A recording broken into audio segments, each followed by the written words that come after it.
આપણે હેરાન થઈએ છીએ ને એના બે જ કારણ છે.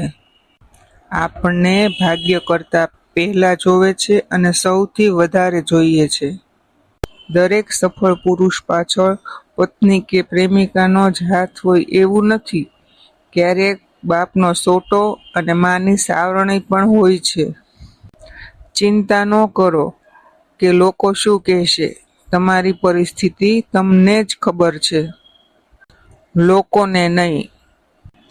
પિતાજી એકમાત્ર એવી વ્યક્તિ છે જે તમને પ્રેમ તો ખૂબ જ કરે છે પણ તમને દેખાડતા નથી. બીજાને ખરાબ સાબિત કરી દેવાથી આપણે સારા બની જશું એવા ભ્રમમાં ક્યારેય ન રહેવું.